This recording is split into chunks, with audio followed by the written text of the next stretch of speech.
नमस्कार. आज आपला तिसरा भाग आहे. वक्रतुंड महाकाय सूर्यकोटी समप्रभ निर्विघ्नं कुरु मे देव सर्वकार्येषु सर्वदा. गुरु ब्रह्मा गुरु विष्णू गुरुदेव महेश्वरा गुरु साक्षात परब्रह्म तस्मै श्री गुरुवे नमः.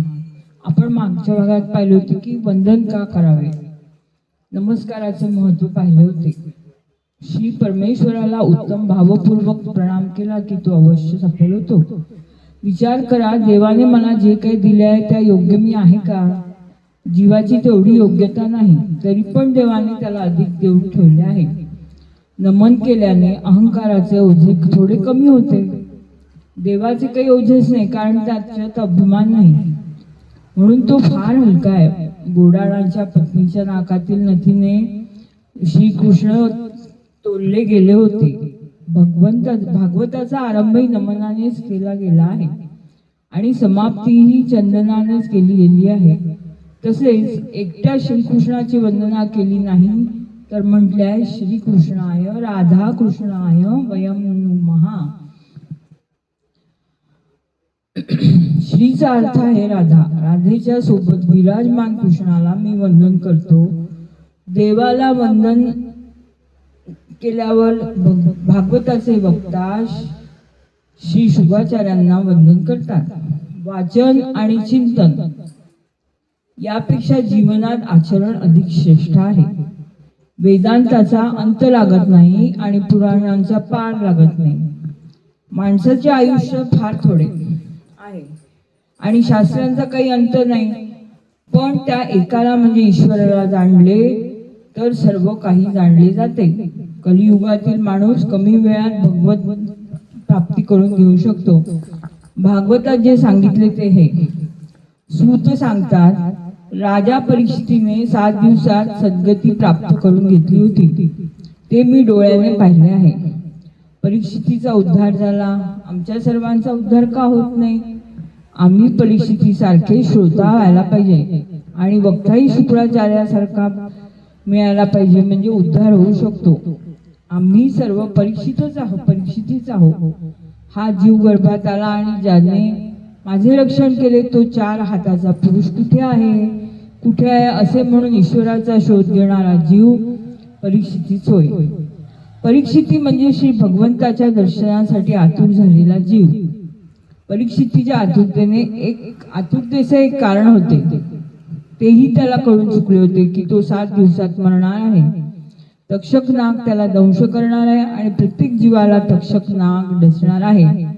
तक्षक हा काळाचे स्वरूप आहे असे भागवताच्या 11 स्कंदामध्ये सांगितले आहे. काळरूपी तक्षक कोणाला सोडत नाही. तो 7व्या दिवशी चावतोच.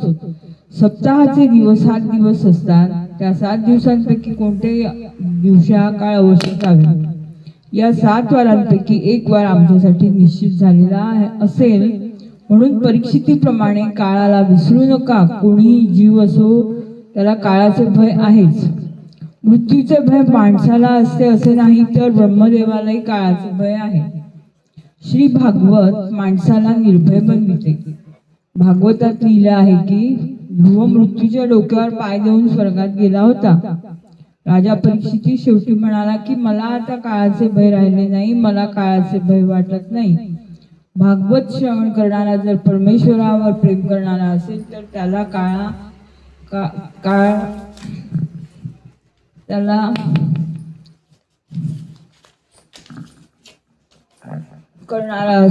त्याला काळाचे भय वाटत नाही. जे भागवताचा आश्रय घेतात ते निर्भय होतात. लोक मृत्यूला अमंगल मानतात, परंतु हा मृत्यू अमंगल नाही. मृत्यू म्हणजे काळ परमात्म्याचा सेवक आहे म्हणून तो मृत्यू म्हणजे काळ परमात्म्याचा सेवक आहे म्हणून तो मंगल आहे.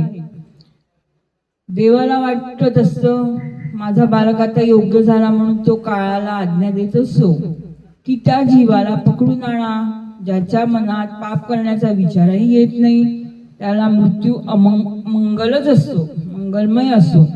जो माणूस मृत्यूचे खरे भय बाळगत असतो त्याचे जीवनही बिघडत असते व त्याचा मृत्यूही अमंगल असतो. अंतकाळी जी घबराट होत असते ती मृत्यूच्या भयाने नव्हे तर केलेल्या पापांच्या आठवणीने होत असते. पाप करताना माणूस भीत नसतो. पापाचे फळ भोगण्याची वेळ आली म्हणजे माणूस भीतो. व्यवहारात लोक एकमेकांचे भय बाळगत असतात. मुनिमजी शेठजीचे भय बाळगतात, कारकून अधिकाऱ्याचे भय बाळगतात, पण माणूस देवाचे भय बाळगत नाही, म्हणून माणूस दुःखी होत असतो. भागवत माणसाला निर्भय बनवते. श्री भागवताच्या आश्रयाने माणसाला निर्भयता प्राप्त होते. मी परमात्मा श्री कृष्णाचा अंश आहे, मी भगवंताचा अंश आहे असे वाटू लागते. काही पैसे खिशात असले तर माणसाला हिंमत येत असते. तर मग परमात्माला सोबत घेऊन फिरला तर आपण निर्भय बनाल यात शंकाच नाही. भयाविना प्रभूवर प्रेम बसत नाही. काळाचे भय बाळगा, धर्माची भीती बाळगा. माणूस जर नेहमी काळाचे भय बाळगील तर त्याच्या हातून पाप होणार नाही. निर्भय व्हायचे असेल तर पाप सोडून द्या. श्री भागवत शास्त्र आम्हाला निर्भय बनविते. माणसाला दुसऱ्या कशाचे भय वाटो वा न वाटो, पण काळाचे भय त्याला मात्र वाटतच असते. कामाचा नाश करून तो भक्ती व प्रेममय जीवन जगतो. तो काळाचा मार खात नाही.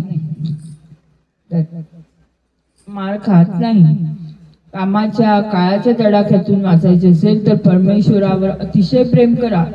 परमेश्वरावर अतिशय प्रेम केला वाचून हे काम क्रोध आदी विकार जात नाही. परमेश्वरावर प्रेम कराल तर काळाचे भय राहणार नाही.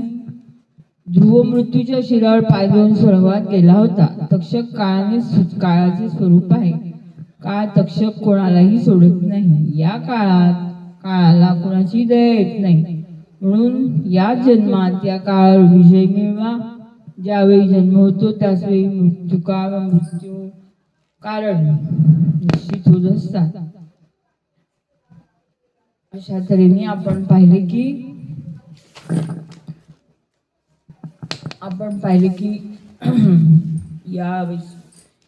भागवत माणसाला निर्भय कसे बनवते. प्रत्येक क्षणाला माणसाला मृत्यूची आठवण असायला हवी.